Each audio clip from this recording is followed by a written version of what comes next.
What's good? What's good? I'm back. Yours truly, the one and only Paul Pickett, host of the Paul Pickett Podcast, aka Triple P, aka the Common Sense Podcast. Your source for music, sports, politics, world events, and much, much more. About to have a special guest on. I'm really excited about this interview. This guy's actually been in the music business longer than I've been born. Probably 7 years longer than I've been born, actually. So we're gonna bring him in, Mr. TC Thomkins. What's up, Paul? How you doing, How man? you doing? Let's bring you on a split screen here. There you go. Okay. Okay, there we go. Definitely excited about this one. Well, thank you, man. So am I. You know, I like you and appreciate you. Matter of fact, I want everybody to know that you definitely work with my company all the time, and you Thank do you, thank you. do excellent work. Very excited about this book. I think the title was it just hit me. It was so interesting when radio was king. I want to go though before you were in the music business. Were you a musician before you got into the music business? No, had no talent whatsoever. Okay. It is just something that I just wanted to do with all my heart. Matter of fact, when you read the book, you'll find out that I really didn't have any direction, had no idea what I wanted to do. And I'm in Vietnam, and Okay. everybody's trying to decide what they want to do when they get back to the world.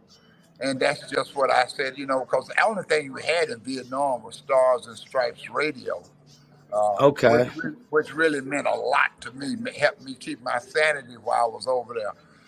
And that's what I really had a passion for was music. And just so happened that God put me in the right place. I married a woman from Memphis, Tennessee, started working for Stax Records, and the rest of it was history. Now, how did you decide I'm gonna get into the music business though? hmm you know what? I don't know, Paul. I had no idea what the music business was about. I didn't even know there was a business that supported music releases. It's just that I just loved music so. And when everybody asked me when I was getting short, about to come back to the States, and everybody wanted to know what do you want to do with your life when you get back to the States? And I said, man, I want to be in the music business. That's what I really desired to do. Had no idea how to get in it. Had no idea about any of it. It just came to be. So it's the Stax record job. It just came. I mean, it just No, evolution no, took no. over. I went to college and Okay. I started working for Zales Jeweler. Okay. I was the manager of a Zales jewelry store, and in Memphis, matter of fact, and I started selling custom jewelry to a lot of the artists over there, Eddie Floyd and Isaac Hayes and those kind of things. I had a jeweler in downtown Memphis that made anything that you could draw, he could make it. And I started making rings for artists for Stax, and they told me that they had an opening coming up in the sales department, and I took the job. I took a salary. I took a decrease in salary just to get that job at Stax. Wow, that's amazing. So your first job, you're in sales. Yeah, I was in sales. Stax was trying to get into distribution, which the majors basically, I've always believed that the majors killed that because once I started working with them and doing sales and setting up distribution with all the major retailers in that area, we started getting tons of returns. Back then, Gulf and Western, I believe, was Stack's distributor. And they basically put them out of business. So I just happened to see the handwriting on the wall. I went and interviewed for Capitol Records and moved to Dallas and started working for Capitol Records. And I stayed there for a couple of years, went to work for ABC Records, and then from ABC Records to CBS. Now, when you were on Stax doing sales, y'all, that was cassette days.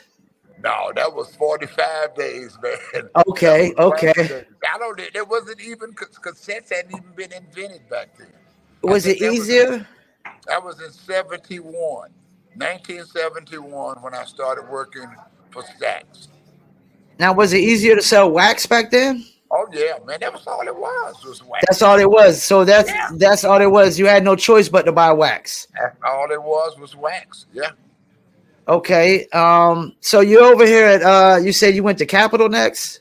yeah. After I left Stax, I went to Capitol. I stayed at Capitol about a year and a half, and went to ABC because back then Capitol didn't have any material. Capitol was, I think, the only artist that they had was Tavares. Was the only black act that they really had that was doing something. Later on, they signed Natalie Cole and Mays, but Tavares was the only act that I worked with back then that had Now any. Go ahead. were you only working with the black artists mainly Yeah, when you first yeah, came in? yeah. I was only working with black material, R&B material back then. Uh huh. And now when you left Stax, were you already in like a marketing promotions kind of position with them? Yeah, when I left Stax, they promoted me out of sales and put me into promotions. And then when I went to Capitol, I went in promotions, and I stayed in promotions, and I started doing marketing after I went to CBS. Now were you doing radio then by Oh yeah, now? yeah, radio. Nothing but radio. Radio was the Bible. As a matter of fact, that title came to me because I was writing in the book, and we had come up with 10 or 15 different titles that I just didn't like. Yeah. And I was writing in a sentence that was just no other means back then to get any material heard other than radio. No Spotify, no streaming, no internet, no Walkmans, no anything. Radio was the only outlet that you could get music heard on. And being the only outlet, it had to be King. Radio was king. Absolutely. Now, when you first got into radio, it seemed like it was a telemarketing process when you first get into it. No, no, no, no, no. Were no cold calls. You had to There go wasn't no out. cold calling? No, no. You had to go out and introduce yourself personally to all the radio stations, program directors. As a matter of fact, I stayed on the road when I first got started and really got busy. Houston was one of my first major markets that I called on.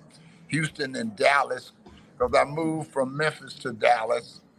So I had Dallas and New Orleans and Houston and Little Rock and Oklahoma City. That was my main areas that I worked in the beginning. Now, radio back then, I'm guessing it's still the same now. Like what artists typically had to be in. So it's totally different now. Totally different. There was no corporate people in radio back then. Most Okay, radio none. stations, especially black stations, were all independently All owned. independent. Yeah, uh-huh. And it was a much more fluid situation back then because program directors didn't have to answer to national To, program directors or to consultants or to the owners or anything of that nature. So nowadays, there's a lot more fingers in the pie. so they actually were breaking records more probably then Oh, absolutely. than Absolutely. now. No, absolutely. Matter of fact, Maze, the first Maze release, which you'll find out, I was about to leave Capitol, go to work for CBS, but I was packing to go to New Orleans, and the label had sent me a couple of test pressings. Now, for your audience that doesn't know what a test pressing is the first wax that they make on a new release. In other words, they'll press the record, press it on wax, but it's not the regular type of wax that you receive. It's only good for like 3 to 4 plays. So it would be sent out early so the staff could hear the music in advance. But once I heard names, I packed the wax and I packed the test pressings in my luggage and took it with me to New Orleans and took it straight over to WBOK. And program director back then was Bobby Earl, a guy named Bob Earl. He put it right on the air, right out of my hands. I said, "Hey man, you've got to hear this. Put it on air. Put it right on." Now you can't do that anymore. That Yeah. kind of stuff.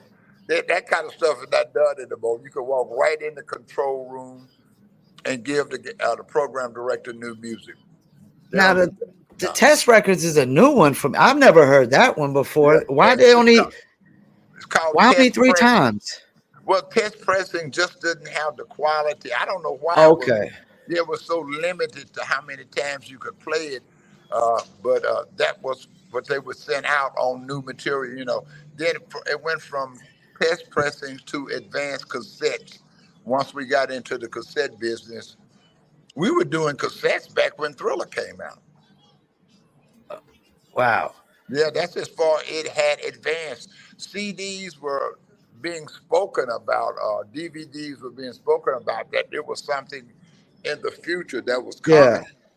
But uh, cassettes was the latest thing back then. Matter of So fact, when I first heard Thriller, it was on a cassette. the test records. So it didn't had nothing to do with like bootlegging, right? People not No, wanting to. It was no. just the quality of it. It's That's just the quality. It comes straight from the manufacturer, and it was the first run. I don't know why it was so limited in how long many times you could play it, but test pressings were only good for so many plays before they would, the quality would diminish greatly. okay. Okay. So you're over at ABC. Yeah. ABC. Who? I'm not familiar with who was all on ABC. ABC Dunhill had Chaka Khan and Rufus, Okay. had the Dramatics, had the Crusaders, had the Pointer Sisters, Steely Dan. I mean, oh man, we were rich in music. Yeah, that was my first chance really getting to work some real hit product. Was when I went to ABC.